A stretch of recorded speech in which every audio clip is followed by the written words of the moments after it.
Hey everyone, BT. Come inside and listen to David and I talk about I choose how I feel. You know, a lot of times we don't believe that we have a choice in these situations. If something really sucks, we just feel as if everything's out to get us or everyone's against us. But the truth is, in that moment, you are coming up against both cause and effect and also being able to look at the law of polarity and realize where there may be bad, there is also good simultaneously. You can choose how you feel, and we hope you come inside and feel every minute of this episode. Let's get started.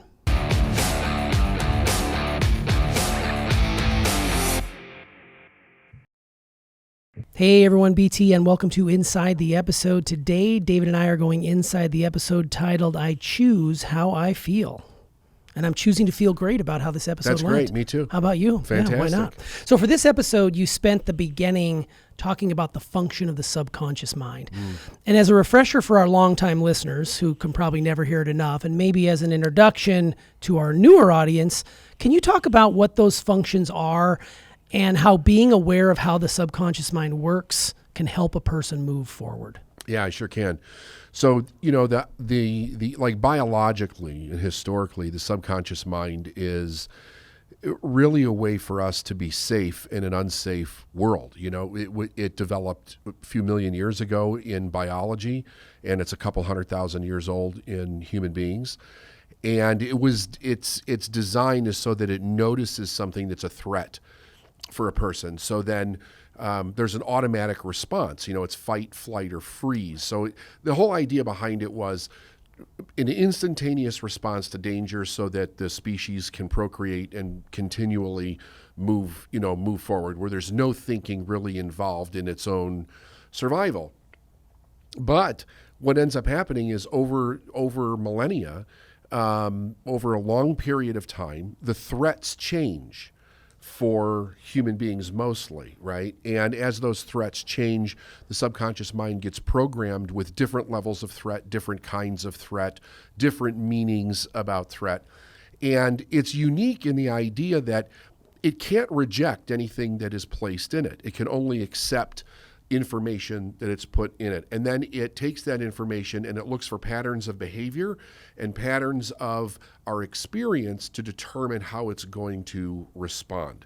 And it responds underneath our conscious thought. So it's always scanning. It's always looking for anything that might be danger. Well, if we look at just the general idea behind it, it's anything that is unknown is danger because it doesn't have a pattern to deal with something that's not unknown. If we've never experienced it before, we don't have a pattern to deal with it, right? So the idea is that for people that are going after success, you're going after things in your life that you've never done before. You're thinking differently, you're behaving differently, you're setting different goals, you're achieving things, you're doing things outside of the comfort zone of maybe the family or the people that you're around. And your subconscious mind starts to go haywire because it doesn't have patterns to deal with this. So what it does is it causes you to see specific things in your environment, feel a certain way about it, with the idea to retract you so that you deal with what's known versus what's unknown. And that's where so many people get tripped up because they follow that emotion and they follow that inner guidance from the subconscious mind versus the direction that they want to go because nobody ever told them that this process is happening inside of them.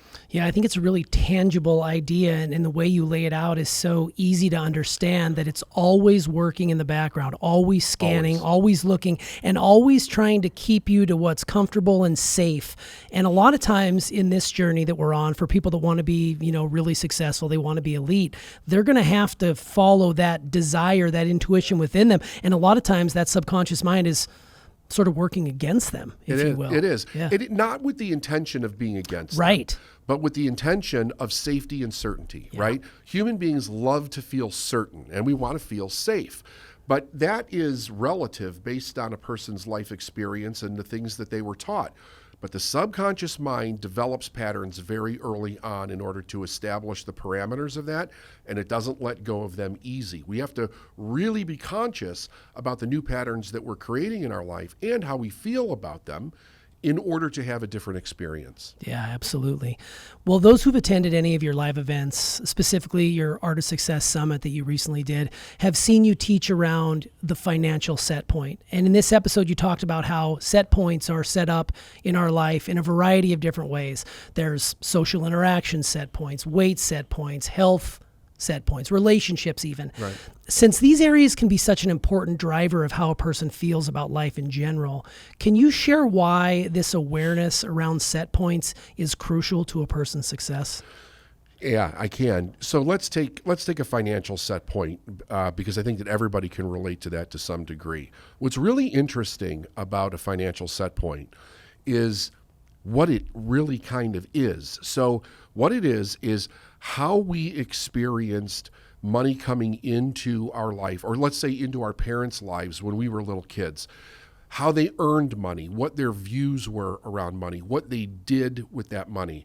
Also, how they viewed people that had more money than them and how they viewed people that had less money than them. And then, of course, the extremes of both of those, people that were really wealthy or maybe people that were completely broke and homeless, really down and out. Then we hear the opinions, the beliefs, and the values of those individuals that raised us around the idea of money.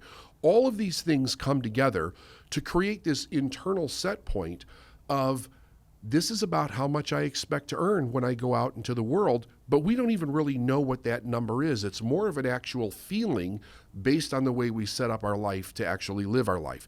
The things that we do with money, what do we buy with money? What do we invest in? How much debt we have or how much debt we don't have? How we actually earn the money that we're bringing in. And a big one, does it need to be difficult to make money or does it need to be easy to make money, right? So those things form the idea of this set point. Now, if I want to go out and I want to earn more money, and I don't realize that I have a subconscious set point that says, no, the safe amount of money to earn or the equivalent of how you see yourself as your internal value is X amount. Let's say it's $100,000 a year, right? If I start to try to go beyond $100,000 a year, my subconscious mind is going to kick in and it's going to try to distract me or cause me not to do the things that are necessary to break that goal. So we'll see people, they'll come up with a plan and their approach is hard work. They're going to go out and they're going to work harder and harder and harder. They'll start to get the income up above the set point, even though they don't know the set point's there, but it's more than than they're currently earning, let's say. And then at some point they get tired and it comes back down. And they'll try it again and they'll get it up and then it comes back down. And they'll get it up and it comes back down. Sometimes it'll actually go below what they're actually earning. The idea around that is that subconsciously there is a behavior pattern that is controlling how they actually earn money. And if that's never addressed, if they don't understand that and address it, they'll never get above that amount to any significant destination, let's say, and actually keep it there because their subconscious mind is always saying, no, you really need to be at 100,000. It's like some people that struggle with their weight or maybe they're too thin and they stay at a certain weight or they're too heavy and they stay at a certain weight and they try to break it, but they always keep coming back down to that number because there is some meaning at that number in their mind, just like with money, that says this is exactly where they need to be. And if that does not change, then the external experience that they're having doesn't usually change permanently. So it has to be addressed internally. You have to be aware of it and how it works, and then you can change it externally. And when you change it externally, it'll stick. Yeah, and I'm assuming, clearly this came from somewhere within your childhood, your parents, how they talked about money, sure. how they looked at other people who had money, didn't have money. I grew up probably lower middle class, if you will, and I was thinking back to, my dad would look at the wealthy people and kind of talk down upon them. But I also always felt like I wanted to be wealthy. Like there was a part of me that wanted to get out of the trailer, wanted to go out and do my own thing right. and start like leaving an impact and maybe carry that on in a legacy for my kids and their kids and so on. And it reminds me of your teaching around the J curve and the generational wealth. And I'm sure people who have heard this podcast, you've spoken about it before. It's basically, if you're that marble that's hanging out in the bottom of that J rolling back and forth, you never get enough to launch yourself out from that. But more and more people, it seems like nowadays, are are doing that. They're like breaking away. And I remember thinking, my mom worked very hard, but she made very little. And with my first job, I think I made more than her right out of the gate. Like within 6 months, I already had eclipsed what she would make in 12. And I never really felt bad about that, which was good. And she didn't make me feel bad about it. But I can see how a lot of people might look at that as, I don't want to earn more than my parents, or I don't want my aunts and uncles to think that I'm better. Yeah. And it really is a conundrum that I think many people deal with. And that's that set point you're talking about, that always trying to be pulled back to that comfortable place, whether you're just barely over it or barely under it. It seems to be running in the background and you don't even know it. It is. And I like to use, there were stories that I heard from my grandparents and people that were my grandparents' age, excuse me, that had their early productive adult years in the 30s during the Depression, right? Late 20s, up to the mid 30s or so. And there was an interesting phenomena that I used to hear in these stories. And one of them was that maybe not everybody on the block was experiencing the Depression in the same way. So you may have, a lot of times there were very large families back there, 10, 11 children, this type of thing.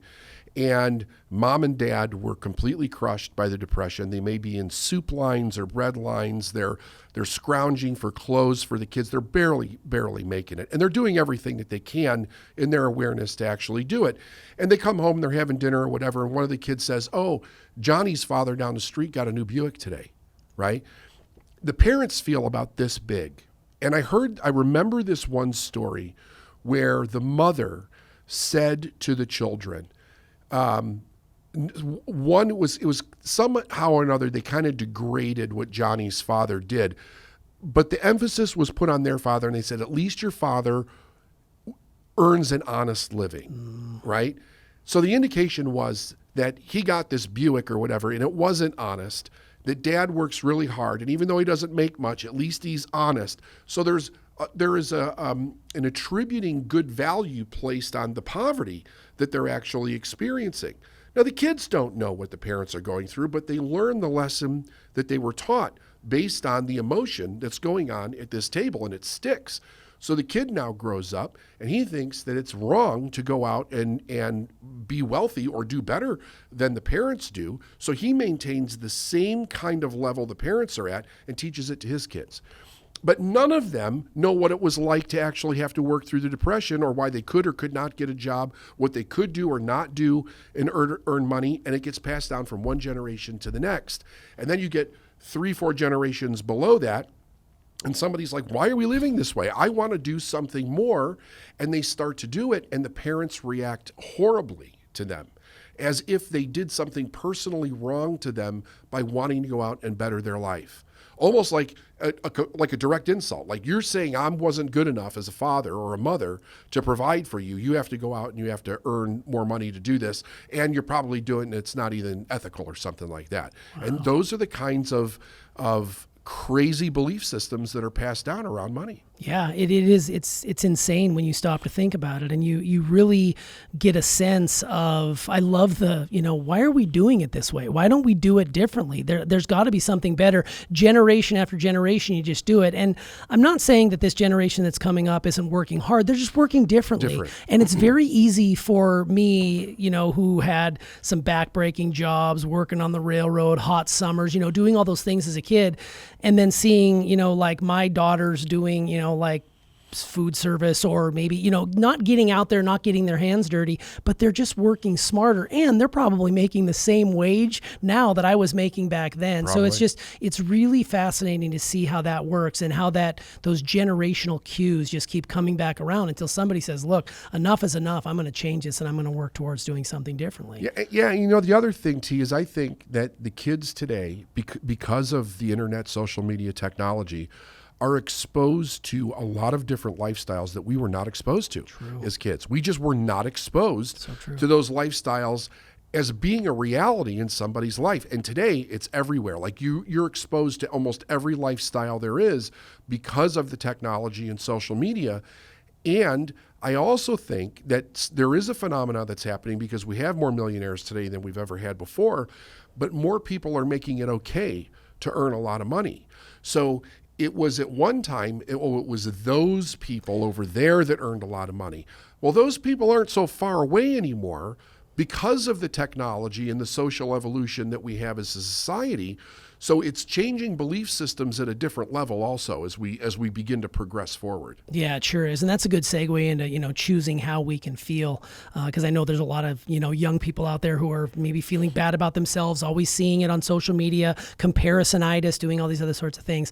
I think in the episode, what may be difficult for people to understand is that we have this ability to choose how we experience everything in our life, the good, the bad, the ugly. You have the choice. And you shared a practice in the episode that has helped me quite often. I mean, not often enough since it's a constant work in progress for me. But, when faced with a triggering situation, something's got you triggered, take a step back and ask a simple question. What's the truth in this? Mm-hmm. Or if you react negatively to something, it's whose pattern is this even? Like, where is this coming from? The truth is we're taught these reactions. You had to have learned them somewhere. Why is that distinction important and those questions important when choosing how we feel in a situation? Well, first of all, the way that we unconsciously respond in feeling or emotion to any given thing is a pattern that we picked up from people that raised us. It's either a direct pattern or a mixture of some kind of pattern. We mimic those because those are our parents. Those are the people that are in that kind of authority in our mind, and we want to get approval from our parents, so we do what our parents tell us to do, and we adopt these ways of feeling and the meanings that we actually give to things. However, if we're going to step out and we're going to do something different, I think once we begin to understand that the experience that we have around anything is in direct correlation to either the conscious or the unconscious meaning that we're giving to that thing, we start to realize we can change it by changing the meaning. So if I previously had a terrible response to something where I was really triggered and I was very emotional about it, and I realized the reason that I'm emotional about it is because I'm giving it this meaning like, oh, maybe somebody did something to me, or I'm not that good of a person, or I'm ashamed of myself, or I feel guilty.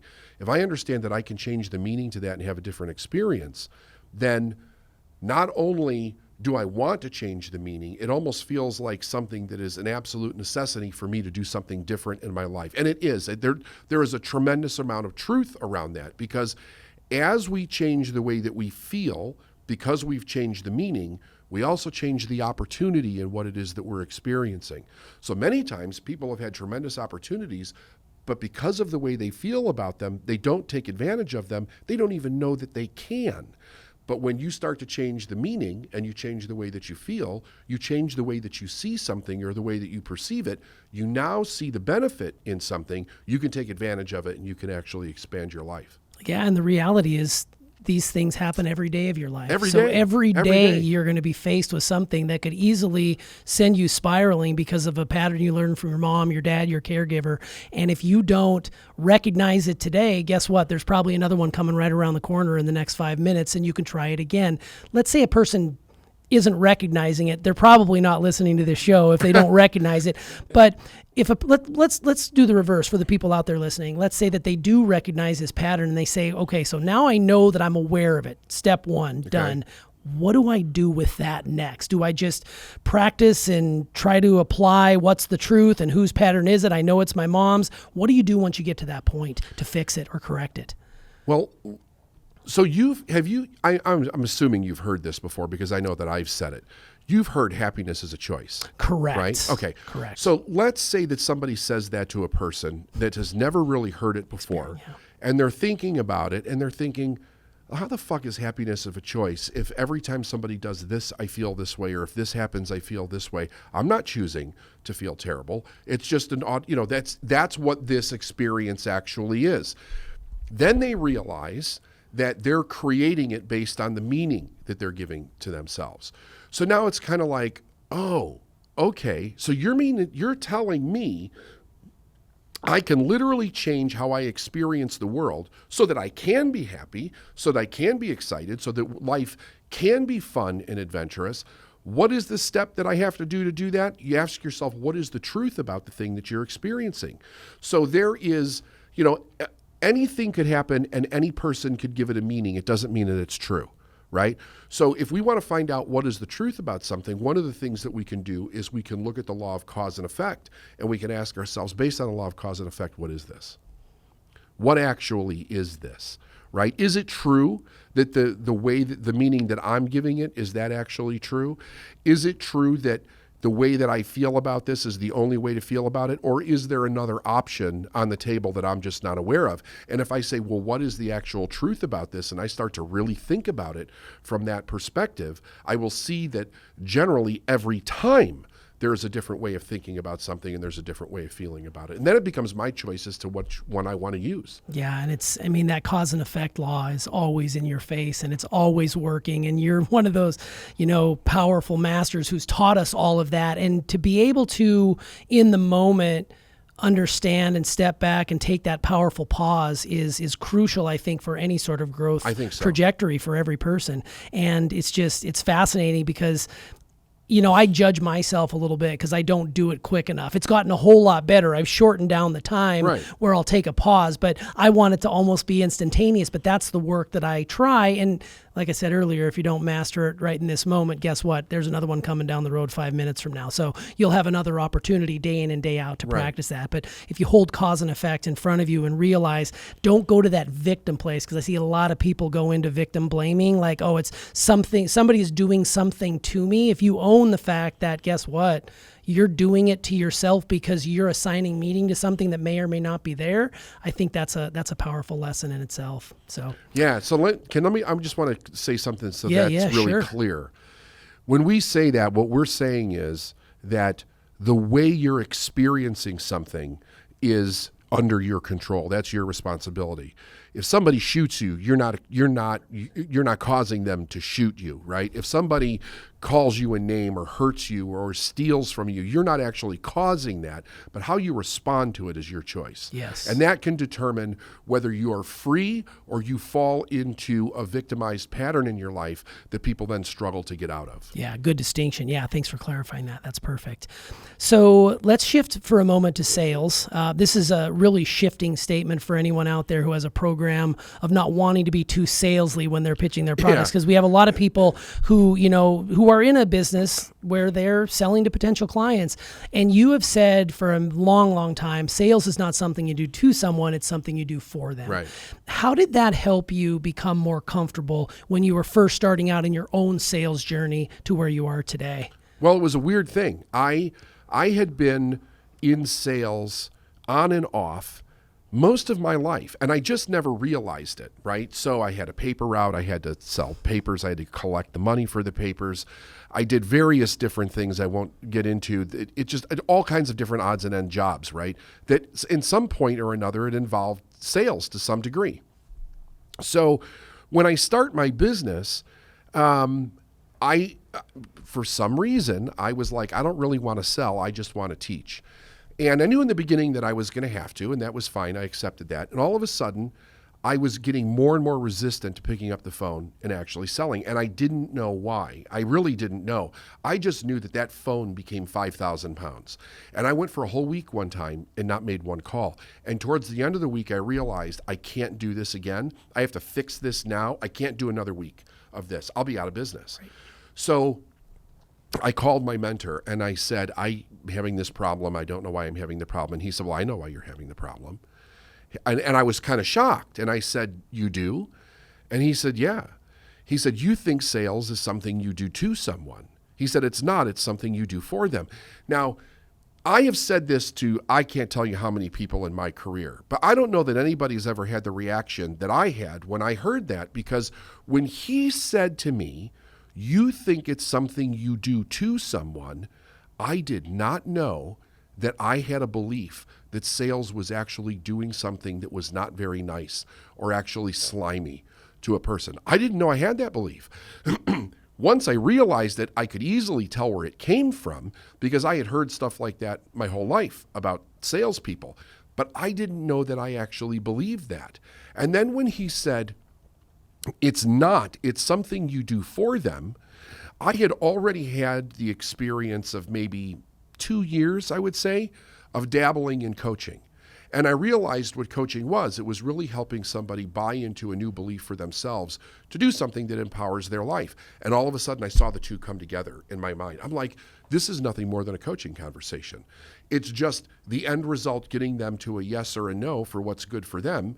And there's a transaction of money in this process of coaching, which we know is a sale. So for me, it was an easy flip.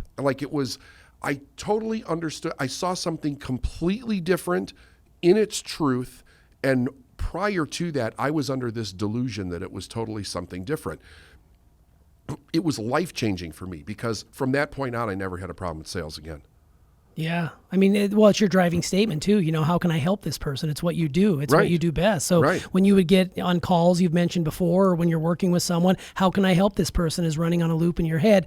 And for me, when I was in sales in this company, that was when I made my easiest sales, was when I just got on there and said, how can I help this person? Just be of service. Be of service, and the rest will take care of itself. And it's interesting because, my experience with sales wasn't that they were slimy. It was more, you just don't do it because you don't want to be an inconvenience, right? Sure, so that's and my mom, who worked in the banking industry for, 30 plus years, towards the latter part of her tenure there, she had to open up a certain amount of savings. She had quotas, savings accounts, checking account. Yeah. So she opened up 3 for my daughter, 3 for my other daughter, because she had to hit those quotas, and she just hated it every step of the way, hated it. And it's because she felt she was an inconvenience and pushing, not coming from the standpoint of, I can help this person get an account started so they can start saving for their dream car, their dream house, their dream vacation, instead of, I don't want to inconvenience people. It's fascinating how that mind works. So if people are having a hard time picking up the 5,000 pound phone, that little piece of advice right there is worth the price of admission from this episode alone. The idea of being rude or inconveniencing someone or talking to somebody else about money or asking them for something, those are middle-class, working-class mindsets where we have to be very cautious of what other people think so we won't lose our job, or so the neighbors won't talk bad about us, or if you go back to ancient times, that we won't be accused of being a witch and being burned at the stake. Because this is where that stuff actually comes from, and then it filters down into every single thing that we do in life. Fascinating. Well, near the end of this episode, you talked about why people are stuck and oftentimes the resistance that they face. And they can get unstuck by just immediately going into gratitude. And we talk about gratitude a lot on this show, about whatever the situation might be. Gratitude. I'm so happy and grateful now that whatever it is, that's the ticket to getting out of that. It could be the most horrific experience of their life that they're facing, but if they go into gratitude, they open the door for a way to see themselves through it. And it's painful, but it's part of the process. And you said that in the episode so eloquently. So if a person is resisting something right now, or they're attracting some nonsense in their life day in and day out, how can they get into gratitude right now? Get into a gratitude that's going to help them see the silver lining, if you will, that's inside whatever it might be they're facing. So when I was a kid, I learned about gratitude through going to church, right? I was raised Catholic. And I always had a problem with gratitude. I also had a problem with forgiveness because in my mind, the thing that I was not grateful for only meant one thing, right? The reason that I was not forgiving somebody was because they did something that only meant one thing. I was associating meanings to things. In my mind, it didn't have any other meaning. This was an absolute, right?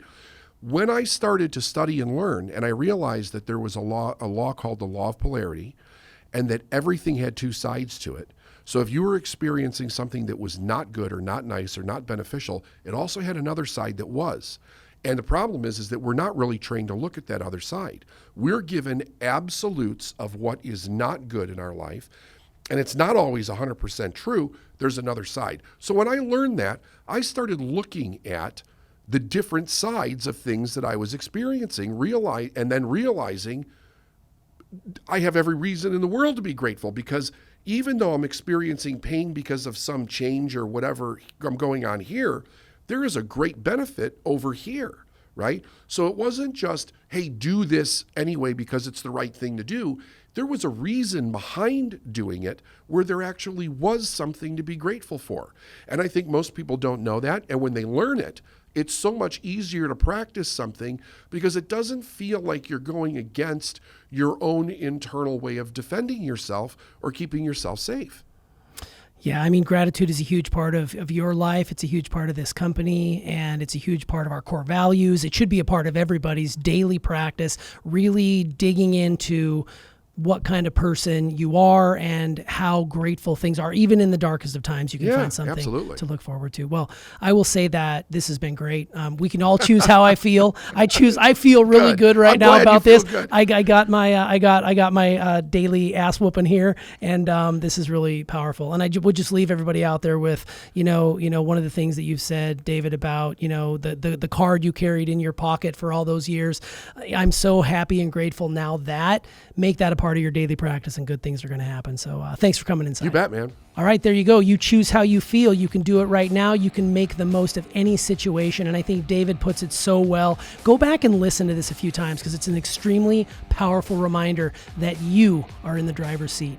Thanks for listening. We hope you would share this with someone who could benefit from a little gratitude in their life. And also be sure and ring that bell so you get notifications every time we come on and drop a new episode. We do it several times a week. And the more you come and see us, the more happy we choose to feel. We'll see you on the next Successful Mind podcast.